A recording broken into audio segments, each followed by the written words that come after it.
Hello दोस्तों। तो स्वागत है आपका हमारे YouTube चैनल पर। जैसा कि हमारा 5 लेक्चर आपके पास उपलब्ध हो चुका है सानिक एवं आरपीओ के, जिसके अंतर्गत हमने बहुत से मोस्ट क्वेश्चन देखे, बहुत से टॉपिक देखे। अब हम आज चलते हैं एक बहुत ही मोस्ट क्वेश्चन जो कि बार बार पेपर पर आ रहा है। यह पॉलिटेक्निक इंजीनियरिंग के छात्रों के लिए बहुत ही महत्वपूर्ण क्वेश्चन है। तो आप ध्यान से देखेंगे, वीडियो को हम ज़्यादा बड़ा ना करेंगे। शॉर्ट से शॉर्टकट तरीका हम आपको बताएंगे जिससे आपको परेशानी ना हो। तो चलिए हम देखते हैं अपने क्वेश्चन को। क्वेश्चन दिया हुआ है कि 2x minus Y is equal to 17 है एवं 3x plus 5y is equal to 6 है। तो क्रेमर नियम से हल कीजिए अथवा क्रेमर नियम से x एवं y का मान ज्ञात कीजिए। जब भी ऐसा क्वेश्चन रहेगा तो इसे हम दो सारणिक के रूप में बनाकर एक्स वाई की वैल्यू निकालते हैं। अब वो निकालते कैसे हैं हम आगे वीडियो पर देखते हैं। तो ये हमने किया सॉल्व। अब हम देखते हैं कि पहले सारणिक कैसे बनाया जाता है।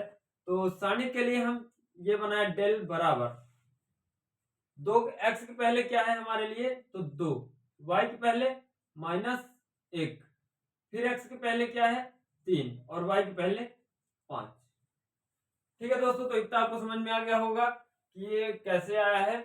जैसे यहाँ पे x के पहले 2 था तो हमने 2 लिया, y के पहले कुछ नहीं था। तो अगर x y z यानी एल्जेब्रिक फंक्शन के पहले कोई भी अंक नहीं लिखा रहता तो वहां पे क्या लिखा रहता है, 1। हम मानते हैं क्या लिखा है, 1, क्योंकि 1 और प्लस ये दो चिन्ह और वो नहीं लिखी जाती हैं, इसलिए यहाँ पे मैंने क्या लिया 1। लेकिन चिन्ह क्या लगा हुआ था, माइनस का, इसलिए हमने ले लिया -1। फिर x के पहले 3 था तो मैंने लिखा 3, y के पहले था 5 तो मैंने ले लिया 5। आगे देखते हैं दोस्तों। तो इससे हम क्या मान निकालेंगे, डेल का। तो डेल बराबर हो जाएगा यहां से वही क्रॉस मल्टीप्लिकेशन अपना। तो 5 दूना 10, बीच में चिन्ह आता है हमेशा माइनस का। फिर उसके बाद 3 इंटू -1 तो ये आ जाएगा -3।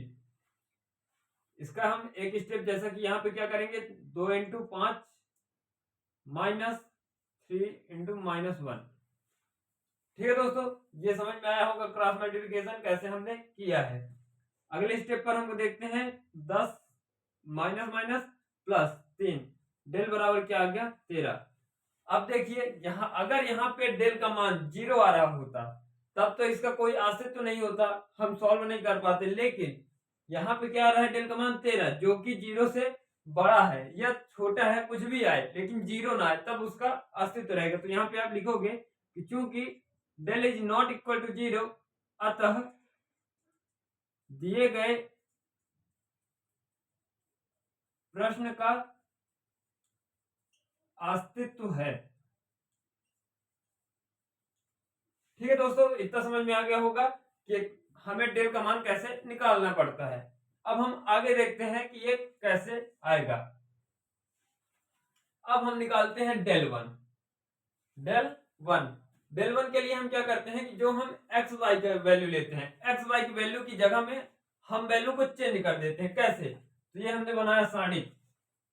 जब डेल वन मतलब पहला नंबर जब भी, जैसे यहाँ पे लिखा है फर्स्ट, पहला नंबर हमें हटा देना है, यानी x की वैल्यू को हटा देना है। तो लिखना क्या है, अब सबसे बड़ी बात कि जब हमने एक वैल्यू हटा दी दूसरी वैल्यू तो लेना है, तो फिर हम x की जगह में लिखेंगे क्या, तो हमारी जो अचर संख्या लिखी रहेंगी यानी इक्वल के बाद लिखी रहेगी वो फर्स्ट पोजीशन पे आ जाता है। कहने का मतलब कि अगर डेल वन लिखा है तो पहले स्थान पर क्या आ जाएगा, अचर संख्या, यानी बराबर के बाद जो लिखा है। यही अगर डेल टू लिखा होता तो वो अचर संख्या कहाँ आ जाती, दूसरे नंबर पर, यानी यहाँ पे इस जगह पे कोई अंक आता और यहाँ पे क्या आ जाती, अचर संख्या।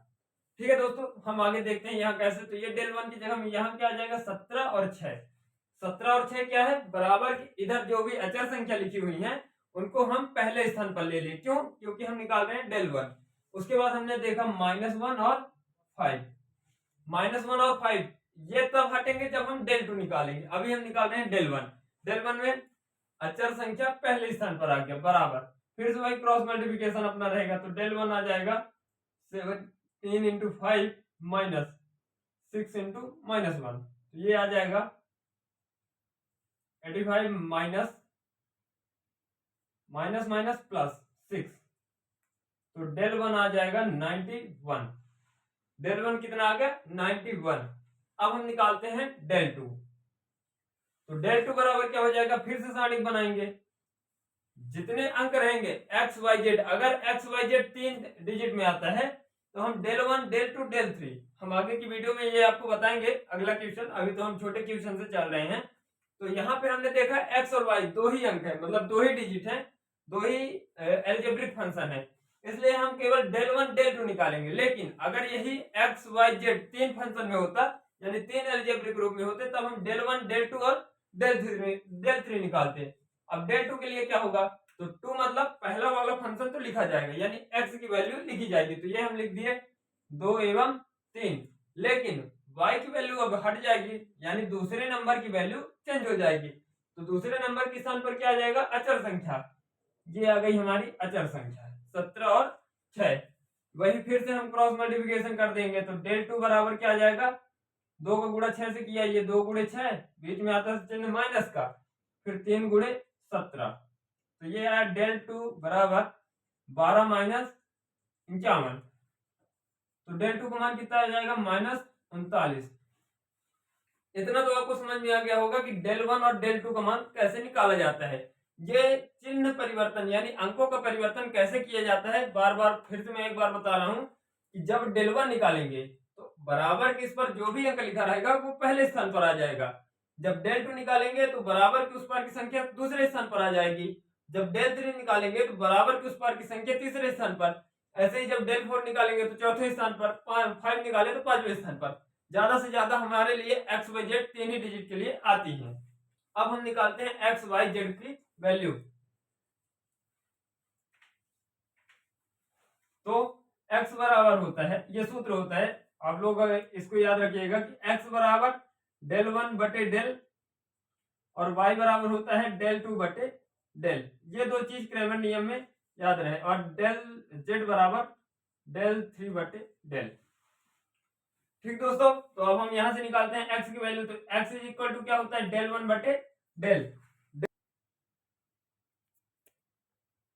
तो अब हम x और y की वैल्यू निकालते हैं। तो x बराबर क्या होता है, जैसे कि अभी मैंने बताया डेल 1 बटे डेल, डेल 1 बटे डेल। अब हम देखते हैं कि डेल 1 की वैल्यू कितनी है, 91, और डेल की वैल्यू कितनी आई थी, 13। अब दोनों डिविजिबल है, डिवाइड कर दो, तो ये कितना आया, 7। तो x की वैल्यू आ गई 7। पुनः y की निकालने के लिए, तो y बराबर क्या होता है, डेल 2 बटे डेल बराबर -39 बाय 13, डिविजिबल है, डिवाइड कर दो, काट दो, कितना आया, तो y बराबर आ गया -3। x की वैल्यू आ गई 7, y की वैल्यू आ गई -3। अब यहां लिखोगे चूंकि उत्तर में x बराबर 7 एवं y बराबर -3, ये रहा आपका आंसर। तो दोस्तों, जैसा कि अभी हम क्रेमर नियम 2 पद के लिए सॉल्व किए हैं, अगर आपको यहाँ कहीं भी दिक्कत होती है तो आप मुझे मैसेज जरूर करिएगा, कमेंट करिएगा। कोई भी इस तरीके से क्वेश्चन हो जो आपसे ना बन रहे हो तो आप कमेंट बॉक्स पर वो क्वेश्चन भेजिए, हम जरूर सॉल्व करेंगे। धन्यवाद दोस्तों।